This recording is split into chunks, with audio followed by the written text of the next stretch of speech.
Okay na, mura na. Amurang balbal. Wow, ginawa mo ng draba. 39 kilos. Okay. Pero bago po natin pag-usapan yan, kung bago ka pa lang sa channel ko, paki-like naman po, comment, share, and subscribe. At huwag kalimutang i-hit ang ating button bell para ma-notify po kayo sa ating mga bagong upload. Mga ka-agri, kasasagan po ng bagyo yun, Ferdi at Iner. Pero mag-harvest talaga si Sir Jong dito ngayon. Dahil harvest day po talaga. Itong old na niyang saging dito, walang abono-abono to, wala. Pero nang naulanan gumanda na. Mas pa doon sa likod. Kasi more than 1 week ng ulan. Nag-harvest si Sir Jong kahapon, yung kanyang mga napier dito, nagsita-akasan na. Yung napier kasi sir, hindi nyo na lang tinabtab mula sa ilalim, titabtabin mo na lang sana yan eh. O ayan o, dami para yung harvest ni Sir Jong ngayong araw. Every 2 weeks na lang kami nag-harvest kasi wala na yung sa akin dun, wala, mga 20 kilos na yung sa akin. Malalaki pa naman sir, pugi pa naman. Ayan, tumila ng konti pero umulan pa rin. Yung napier grass ni Sir Jong mas mataas pa sa kanyang saging oh. Ay Sir Agri, kukunin nyo na lang mga napier dyan. Huwag na kayong na i-remain yung pangtanim nito. Wala, masyadong marami to. Yun po oh. Kasi pag nakat ng maiksi masyado sa ilalim tong napier, gaganda na naman ulit yung tubo. O na na talaga yung saging. Naunahan na talaga yung saging.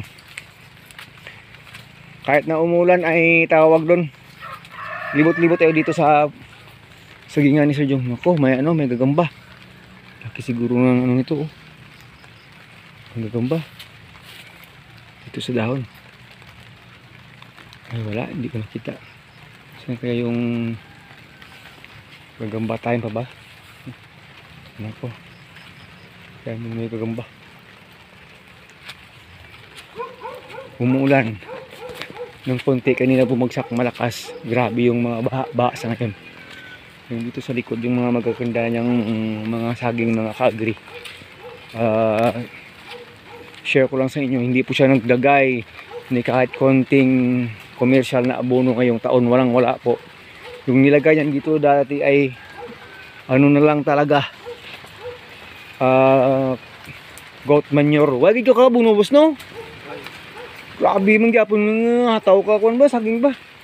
Pero ganda pa rin po talaga ng hataw ng saging kasi po almost bawat puno po nito naglagay lang siya 5 kilograms lang eh. Bawat puno nito ng animal manure, ng kambing manure, goat manure. Pero grabe yung biglang sunikip yung kanyang mga saging dito oh, biglang sunikip eh. Hindi makapag-delete dahil araw-araw ulan.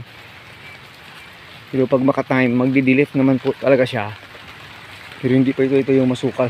So ay okay pa ito. Parang lumalakas yung ulan. Malaki pa rin yung bunga doon sa likod, mga ka-agri. Lumalakas yung ulan. Baka mamaya yung ating cellphone wala na.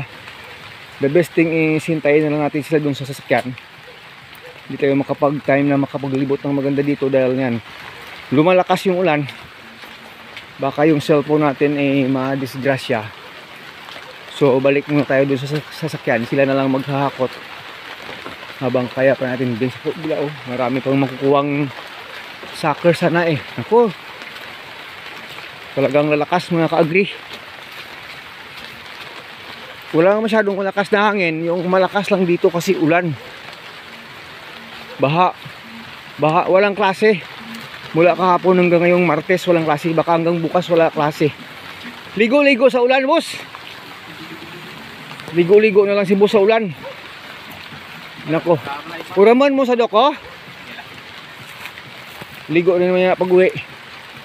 Nako, parang hindi maganda. Call of nature sandali sir. Call of nature pa tayo. Wala pang 20 minutes yung tila ng ulan. Ito na naman, mamaya babagsak na naman ng malakas.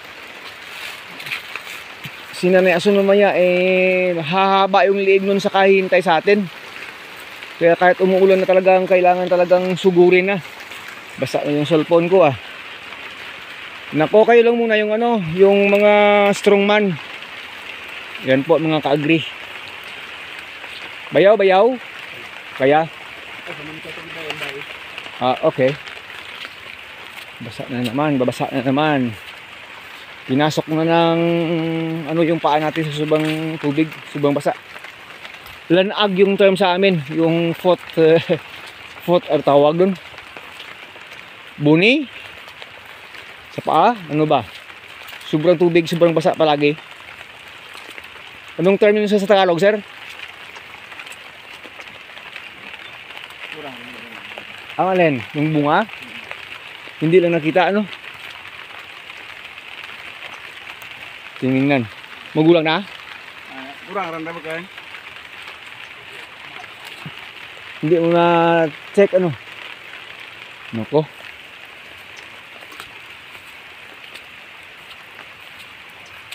Daan-daan, sir. Madulas yung daan. Sobra singwinta kay Sir Jong, ano?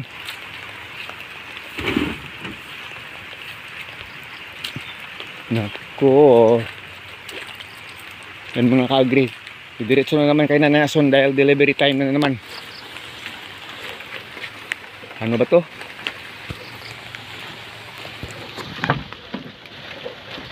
Mga ilang kilo yun, sir? Matsagwa-tsagaan mo lang? 50 lang. 50? So sobra 50? Andun na si Sir Jong. Diretso na kay Nanay Ason. Delivery time. Karating na rin kami dito. Unahin na siguro ano, yung weighing scale. Kayo nakapanay? Ambal ko gid mong kung nagstanbay pag kita dito. Diretso na yon.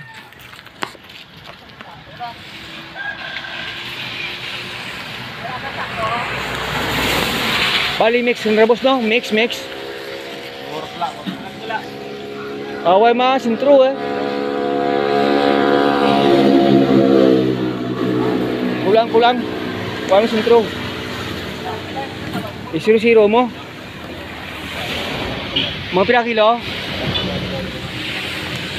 Tinggal mo tabi dyan sa may gandingan mo. May kuan, may tunggal. Wala gid. Sa basi sa sunod. Mito ako sa sunod basi. Kaya kasi manal, Op. malangat, may kaplog. Na. Okay ra mura. Amurang balbal. Wow, ginawa mo ng draba. 39 kilos. Okay. Yung sarili nating ano dito, taniman dito, lubog pa rin sa tubig. Pagkatapos naming mag-deliver kay Nanay Ason. Tingnan niyo po yung mga kanal ko, mga kasaging. Pero okay na lang yan kasi natumba. Yung gaya ng mga matataas na at may bunga at matumba yan po. Okay na ito. Ano na lang dito sa napier grass natin. Itong napier ito, hindi na naman ito papatagalin. Harvesting ko na naman yan kasi mabilis tumaas. Nung umpisa nung nagtanim ako, sabi ko, ang tagal naman lumaki. Pero nang nag-umpisa po tayo mag-harvest itong ating napier grass, ayan, mabilis lang dahil araw-araw ulan. Hindi nga na binibigyan ng abono yan pero dahil mataba yung lupa, ayan kita. Ayan po dito sa side yung huling tanim dito, ayan. Matataas na. Kaya ng kay Sir Jong doon sa pinangyariang kaninang pinanggalingan natin. Sobrang taas na ng kanyang mga napier grass. Ayun mga kasaging. Sana'y matapos na itong ulan muna, makapag-relax muna, makapagpahinga. Pinalabas ko na rin yung kambing ko parang ayaw lumabas kahit na alas 10 ng umaga na. Dahil walang humpay talaga kanina yung ulan. Ngayon tumila na mga ka-agri kaya nag-check up na naman tayo dito sa ating taniman ng ating saging. Pero iwan ko lang ilang araw to makakalabas yung tubig. May drills ka na naman pero makakalabas na yan doon sa dulo Kaso, yan. Maya konti ulan na naman dahil sa sobrang talaga yung moisture sa lupa. Wala nang ihigop pa yung lupa ng tubig kasi nga over moisturized na talaga. Sobra talaga, sanay hindi ito tatamaan ng sakit kasi yan talaga yung problema natin pag sobrang tubig na sa ating taniman. Yung susunod dyan yung fungus, bacteria, Yan yung gustong-gusto nila pag sobra.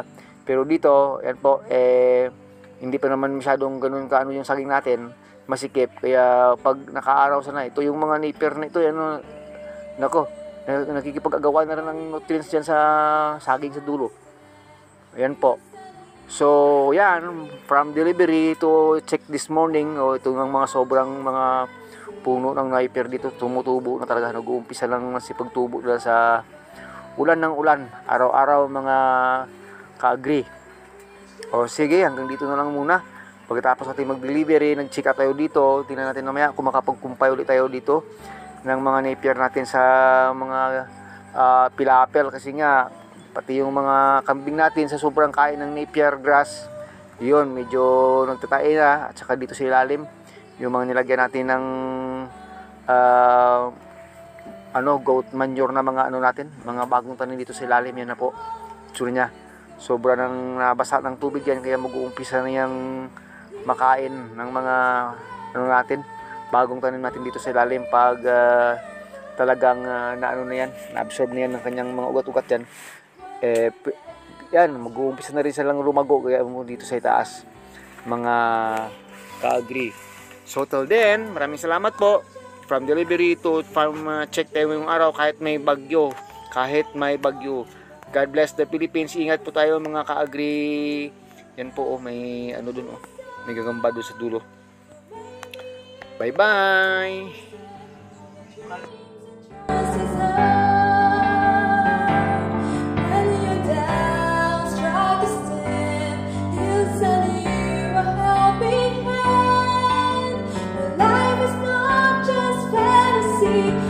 Dreams and be apart. Don't give up.